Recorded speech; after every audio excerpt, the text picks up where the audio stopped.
Datia airport पर police और नेताओं में झड़प। केंद्रीय मंत्री शिवराज सिंह चौहान के आने से पहले एयरपोर्ट में घुसने को लेकर हुआ विवाद। जिनके नाम सूची में नहीं थे वह भी एयरपोर्ट पर पहुंचे। कृषि एवं किसान कल्याण व ग्रामीण विकास मंत्री शिवराज सिंह चौहान दतिया एयरपोर्ट पहुंचे, जहां भाजपा नेताओं और कार्यकर्ताओं ने स्वागत किया। इसके बाद शिवराज सिंह चौहान ग्राम नोनेर पहुंचे। उन्होंने 350 करोड़ की लागत से बनी पशु चिकित्सा एवं क्लिनिक परिसर और आवासीय भवन का लोकार्पण किया। इस दौरान आवासीय परिसर पर बने ऑडिटोरियम हॉल में उन्होंने संबोधित करते हुए कहा, सरकार आमजन के लाभ के लिए काम कर रही है, साथ ही जानवरों पशु पक्षियों के लिए काम कर रही है। उन्होंने कहा, खेती लाभ का धंधा बने किसानों को हर संभव सहायता और शासन की योजनाओं से लाभ दिया जा रहा है।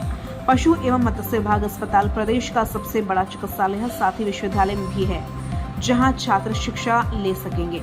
उन्होंने चिंता जताते हुए कहा, शीघ्र हमारे देश के प्रधानमंत्री नरेंद्र मोदी के परामर्श के बाद देश में नई योजना लागू करेंगे। आयोजन में भिंड दतिया लोकसभा सांसद, विधायक, जिला अध्यक्ष, कुलपति रानी लक्ष्मीबाई, विश्वविद्यालय महानिदेशक सहित विश्वविद्यालय के कर्मचारी और भाजपा कार्यकर्ता मौजूद रहे।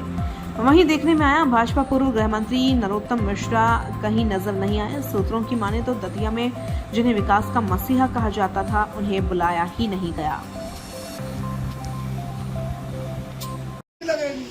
करवा दो, फालतू करवा दो, तुम जो करवा दो। चलो फालतू ही फालतू में चढ़ रहे हो। मैं कह रहा, मैं आपसे बात नहीं कर रहा ना। नहीं अच्छी बात है। मैंने तो बात की नहीं की ना, बात कर रहा हूं।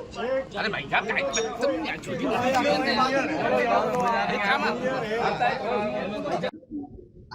यहाँ हमारे बच्चे पढ़ेंगे, फिशरीज के भी और वेटनरी कॉलेज भी होगा। मतलब जो पशु महाविद्यालय में पढ़ना चाहते हैं उनके पढ़ाई की सुविधा। लेकिन बड़ी बात यह है कि इससे जुड़ा हुआ पशु चिकित्सालय जो अत्याधुनिक है, यहाँ बीमार पशुओं का इलाज होगा। उसके लिए यहाँ ओपीडी, डॉक्टर, दवाई, जांचें सब प्रकार की। और कोशिश ये होगी कि एक बार बड़ा संकट किसान का रहता कि गाय, भैंस, बकरी, पशु कोई बीमार हो जाए तो फिर कई बार ठीक इलाज के कारण बच नहीं पाते, बड़ा नुकसान हो जाता है, पशु की भी जान जाती है। वो यहाँ ठीक होंगे। और हमारी कोशिश है, जो संकल्प है किसान की आय बढ़ाने का, वो आय केवल खेती अकेली से नहीं बढ़ेगी। खेती के साथ पशुपालन, मछली पालन, मधुमक्खी पालन, कृषि वानिकी, अलग अलग और कई काम शुरू करने पड़ेंगे। उसमें ये जो हमारा परिसर है, ये कॉलेज बहुत महत्वपूर्ण भूमिका का निर्वाह करेंगे। और हमारी कोशिश होगी कि बुंदेलखंड की तस्वीर इसके माध्यम से हम बदलें। अभी तो इसके उद्घाटन का छोटा कार्यक्रम हुआ है, लेकिन बरसात के बाद विचार विमर्श करके एक बड़ा कार्यक्रम यहाँ होगा, जिसमें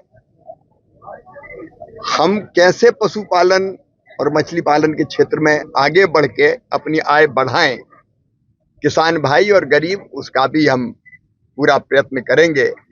और जनता को समर्पित करते हुए मैं प्रसन्न हूं।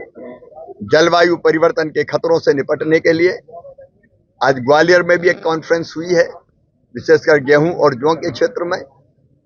लेकिन 14 और 15 सितंबर को रबी कॉन्फ्रेंस हम कर रहे हैं पूसा में, और हमारे सारे साइंटिस्ट ये प्रयोग कर रहे हैं